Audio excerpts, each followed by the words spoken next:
तो एईसी हिंदी का हम लोग स्टार्ट कर रहे हैं लघु उत्तरीय क्वेश्चन को। तो हमारा क्वेश्चन हमारे सामने है, हिंदी ध्वनि का परिचय दीजिए। तो संस्कृत में ध्वनि विज्ञान का पुराना नाम शिक्षा शास्त्र था और हिंदी में इस प्रसंग के फेनेटिक्स के लिए मुख्यतः ध्वनिया विज्ञान, ध्वनि शास्त्र अथवा स्वन विज्ञान आदि नाम प्रयुक्त हो रहे हैं। फेनेटिक्स में हम सामान्य रूप से ध्वनि की परिभाषा, ध्वनि के उत्पन्न करने के अंग, ध्वनियों का वर्गीकरण और स्वरूप, उनकी लहरों का किसी के मुंह से निकलकर किसी के कान तक जाना तथा सुना जाना एवं उनमें विकार आदि बातों पर विचार करते हैं। भाषा विज्ञान के अनुसार भाषा का अणुताव ध्वनि है, सामान्यतः जो सुनाई पड़े वह ध्वनि है। इस दृष्टि से ध्वनियाँ 3 प्रकार की मानी जा सकती हैं। दैवी ध्वनि जो समाधि व्यवस्था में अंतःकरण या मस्तिष्क में सुनाई देती है, जो अव्यक्त है। भौतिक ध्वनि, इसमें मेघ गर्जन, विद्युत कंपन की गड़गड़ाहट, वृक्षों की सरसराहट, वर्षा की बौछार और वायु की सनसनाहट आदि का समावेश होता है।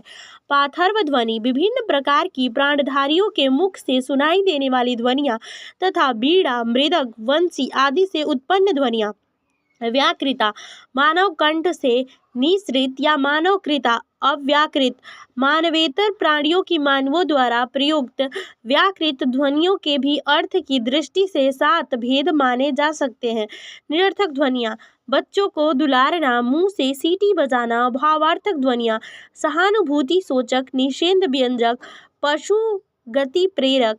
अव्यदुपयन्न ध्वनियाँ, संस्कृत आदि कुछ भाषाओं के अतिरिक्त सभी भाषाओं की प्रत्येक ध्वनि निरर्थक होती है, मिलकर ही सार्थक बनती है। समूह बोधक ध्वनियाँ, भा का द ध्वनियाँ प्रत्येक कांग्रेस दल के लिए है, ठीक है ना, प्रत्येक कांग्रेस दल, भारतीय कांग्रेस दल के लिए है भा क द ध्वनियाँ, ठीक है ना, भा क द।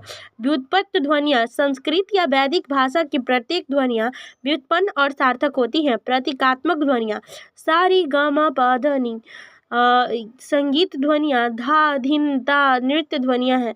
अनुकारणात्मक ध्वनियाँ, पशु पक्षी एवं अन्य पदार्थों के अनुरूप ध्वनियों का अनुकरण या अनुरणन, ठीक है। किसी की भाषा या अध्ययन करते समय उसकी ध्वनियों का अध्ययन किसी की भाषा की उसके ध्वनियों के उच्चारण संबंधी गुणों को याद रखना होगा। उसे अपने उच्चारण अवयवों द्वारा विदेशी ध्वनियों का उच्चारण करना भी आना चाहिए। उन ध्वनियों के समान एवं संबंध बोलचाल में कैसे प्रयोग किया जाता है यह भी जानना चाहिए। ध्वनियों के गुणों, मात्रा, आघात, घोषता, प्रणता आदि का उचित प्रयोग भी ज्ञात हो।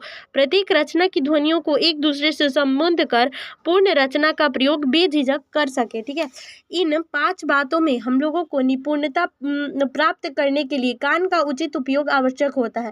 कान का औचित्य बातों में होता है: ध्वनि के बीच अंतर जानने की योग्यता, विदेशी ध्वनियों के श्रवण गुणों को याद रखने की योग्यता, सरलता एवं निश्चय के साथ विदेशी ध्वनियों को पहचानने की योग्यता।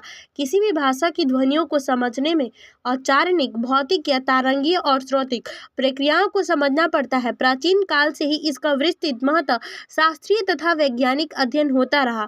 भाषा में प्रयुक्त ध्वनियों को हम ध्वनि के उच्चारण संबंधी गुणों को याद रखने के कारण पहचान लेते हैं, ठीक है।